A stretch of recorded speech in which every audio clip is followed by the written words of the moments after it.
Hello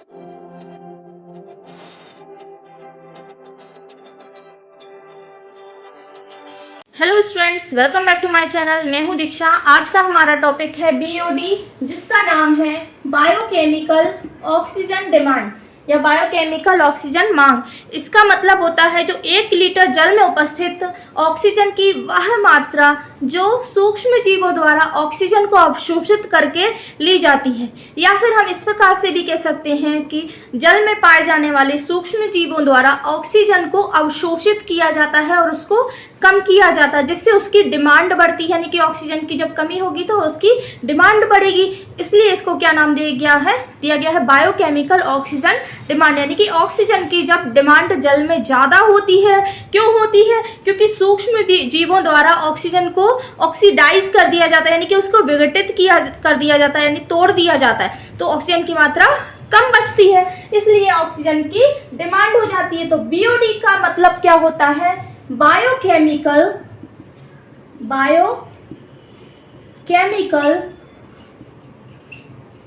oxygen demand.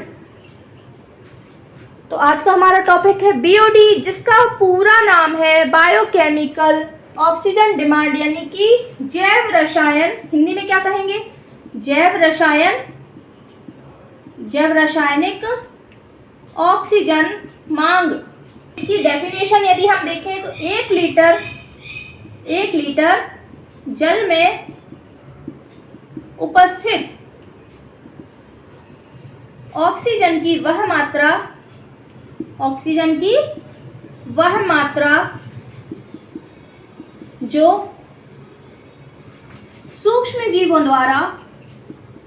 सूक्ष्म जीवों यानी कि छोटे छोटे जो जीव होते हैं, माइक्रोबायोट्स होते हैं, बैक्टीरिया होते हैं, जो हमें नेक्ट आई से दिखाई नहीं देते हैं, सूक्ष्म जीवों द्वारा ऑक्सीडाइज कर ली जाती है,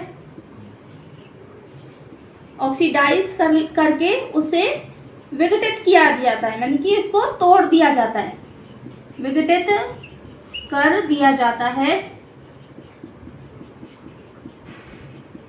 उसे बीओडी कहते हैं। क्या कहते हैं?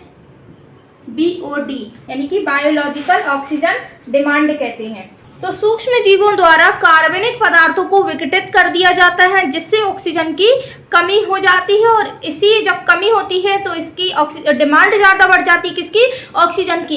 इस वजह से इसको बीओडी नाम दिया गया है। तो सूक्ष्म जीवों द्वारा ऑक्सीजन को ग्रहण कर लिया जाता है और उसे विघटित कर लिया जाता है। तो सूक्ष्म जीव क्या कर लेते हैं? ऑक्सीजन को अवशोषित कर लेते हैं। क्या कर लेते हैं? अवशोषित कर लेते हैं, इसलिए ऑक्सीजन की मात्रा में कमी आ जाती है, जिसके कारण बीओडी बढ़ जाता है। इसके कुछ उपयोग हैं, जैसे कि बीओडी का उपयोग जैव सूचकांक के लिए किया जाता है।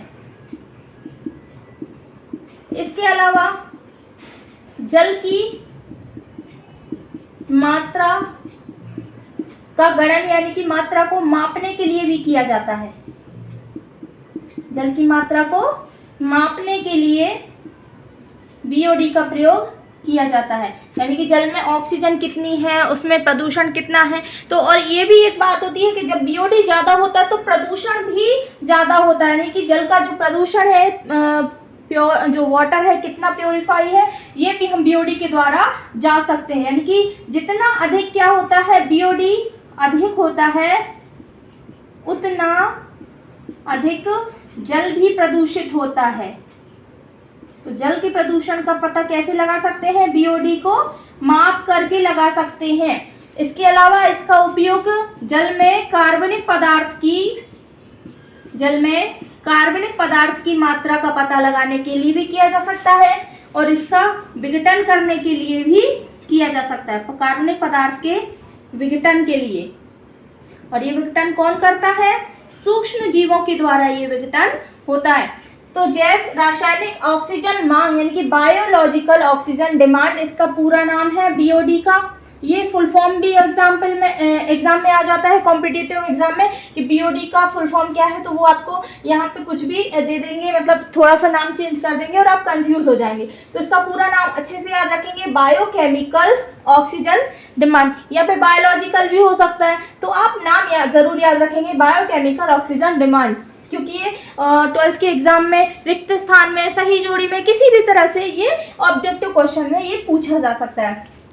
तो इसकी डेफिनेशन मैंने क्या बताई, 1 लीटर जल में उपस्थित ऑक्सीजन की वह मात्रा जो सूक्ष्म जीवों द्वारा ऑक्सीडाइज कर ली जाती है और उसे क्या कर दिया जाता है, तोड़ दिया जाता है, यानी कि विघटित कर दिया जाता है, जिसे हम क्या कहते हैं, बीओडी। और उसकी कुछ यूजेस हैं जैव सूचकांक में जल की मात्रा को मापने के लिए, और जब बीओडी ज़्यादा होता है तो जल का प्रदूषण भी बढ़ जाता है। इसके अलावा जल की जो कार्बनिक पदार्थ की मात्रा है उसको विघटित करने के लिए भी बीओडी का प्रयोग किया जाता है।